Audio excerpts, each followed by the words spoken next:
Bismillahirrahmanirrahim. Assalamu alaikum. Today we will here to discuss the unit number 1 of chemistry of grade 9th, that is fundamentals of chemistry.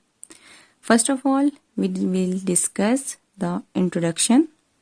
Introduction of chemistry में हम पढ़ेंगे chemistry की definition और इसकी importance.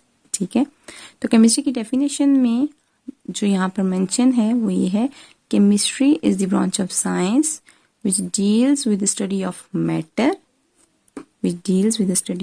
matter, and ways of converting matter into useful substances. ठीक, और वो useful substances कौन सी है जो हम डेली लाइफ में यूज करते हैं, जैसे plastic, rubber, pigment, soap, shampoos, cosmetics etcetera etcetera. ठीक है, आजकल के एडवांस जो हमारी मॉडर्न लाइफ है इसमें ये सारे की सारी जो प्रोडक्ट्स हैं ये बहुत इम्पोर्टेंट रोल प्ले करती हैं. ठीक है, तो ये सारी चीजें जो है ये बनी तो मैटर से ही हैं, लेकिन जाहिर है यहाँ पर मैटर को कन्वर्ट करने के लिए डिफरेंट प्रोसेसेस होंगे, डिफरेंट मेथड्स होंगे, डिफरेंट प्रोसीजर्स होंगे, जिससे फिर एट द एंड हमारे पास ये सारी चीजें बनती हैं. ठीक है, तो सबसे पहले हम देख लेते हैं मुस्लिम पीरियड, कि हमारे पास जो मुस्लिम्स हैं, ठीक है, एरा में मुस्लिम पीरियड जो था उसमें मुसलमानों ने केमिस्ट्री की फील्ड में बहुत इम्पोर्टेंट रोल प्ले किया है. मुस्लिम साइंटिस्ट कुछ गुजरे हैं जिन्होंने केमिस्ट्री की फील्ड में बहुत इम्पोर्टेंट रोल प्ले किया है.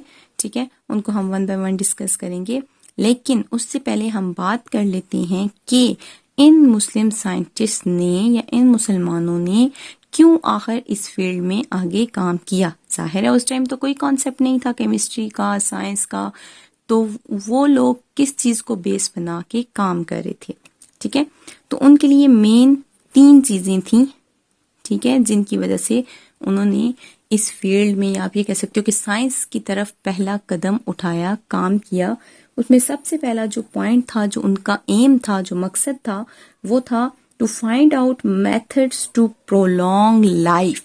ठीक है, लाइफ को लंबा करने के लिए, प्रोलॉन्ग लाइफ के वो इस तरह के मेथड्स ढूंढ रहे थे, ऐसे प्रोसीजर्स ढूंढ रहे थे जिनके जरिए वो अपनी लाइफ को लंबा कर सकें, ज्यादा अरसे तक जिंदा रह सकें. ठीक है, दूसरा जो उनका एम था वो था कि हम किस तरह से जो हमारे पास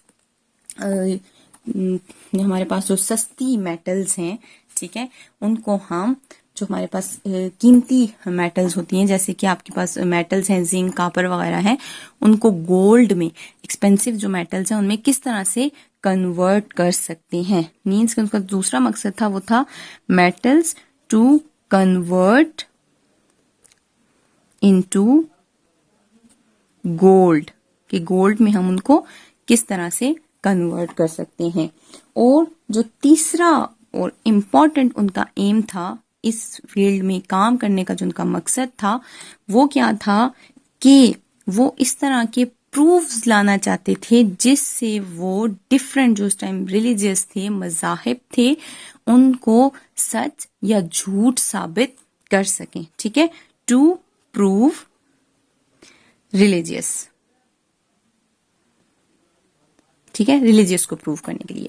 तो मेन जो 3 मकसद थे वो यही थे उनके काम करने के लिए, कि मुसलमान जो काम करे थे वो इन्हीं मकासद को पूरा करने के लिए उस टाइम उन्होंने काम किया. लेकिन उनका जो उस टाइम का काम था वो आज की केमिस्ट्री में या आज की साइंस में जो है वो बहुत इंपॉर्टेंट रोल प्ले कर गया. ठीक है, तो सबसे पहले हम बात करते हैं पहले साइंटिस्ट की, जो है जाबर इब्ने हयान.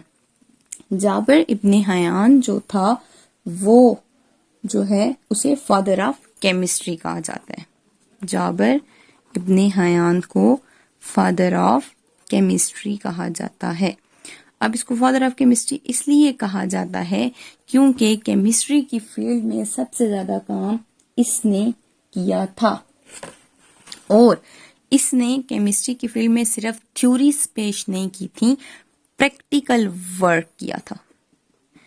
ठीक है, और उस प्रैक्टिकल वर्क के लिए इसने लेबोरेटरी बनाई थी. फर्स्ट टाइम जो लेबोरेटरी बनाई गई थी वो जाबर इब्ने हयान ने बनाई थी और इसने बहुत सारे एक्सपेरिमेंट्स किए थे, ठीक है, और बहुत सारे ऐसे बेसिक प्रोसीजर्स जो है वो उसने उस टाइम पर जो है वो मेंशन किए थे, जैसे कि डिस्टिलेशन है, सब्लिमेशन है, फिल्ट्रेशन है, एक्सट्रैक्शन है।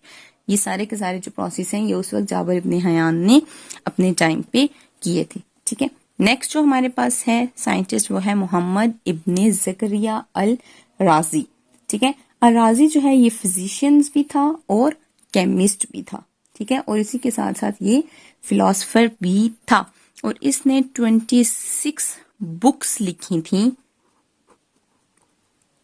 ठीक है, और उसमें से जो उसकी सबसे फेमस बुक है उसका नाम है अल असरार, ठीक है। और इस बुक में उसने डिफरेंट प्रोसेसेस केमिस्ट्री के जो हैं उनको डिस्कस किया है और ये वो साइंटिस्ट है जिसने फर्स्ट टाइम जो ऑर्गेनिजम्स हैं उनको लिविंग एंड नॉन लिविंग में डिस्ट्रीब्यूट किया या क्लासिफाई किया, ठीक है, और अल्कोहल भी बनाई थी मोहम्मद इब्ने ज़करिया अल राजी ने। थर्ड जो साइंटिस्ट हमारे पास है वो है अल बैरूनी। अल बैरूनी जो है इसने केमिस्ट्री में जो वर्क परफॉर्म किया या जो इसका कंट्रीब्यूशन है वो ये है कि इसने कई सारी सब्सटेंसेस जो है उनकी डेंसिटीज फाइंड की थी, डिफरेंट सब्सटेंसेस की डेंसिटीज सबसे पहले अल बैरूनी ने फाइंड की थी, लेकिन इसकी ज्यादातर जो कंट्रीब्यूशन है वो फिजिक्स में है। नेक्स्ट साइंटिस्ट हमारे पास आता है इब्ने सीना। इब्ने सीना ने जो इम्पोर्टेंट वर्क परफॉर्म किया इसको Aristotle of the Muslim world भी कहते हैं।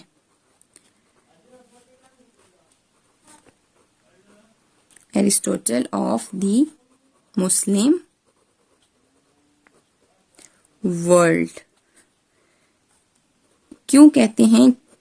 क्योंकि ये जो है ये ग्रेट राइटर था, ठीक है, और इसने बहुत सारी बुक्स लिखी थी, ठीक है, और इसकी कंट्रीब्यूशन जो है वो medicine, mathematics, astronomy, medical chemistry and philosophy में इसकी बहुत सारी कंट्रीब्यूशंस हैं, ठीक है, और इसने हंड्रेड्स ऑफ बुक्स लिखी हैं जिसकी बेस पे इसको Aristotle of the Muslim world कहा जाता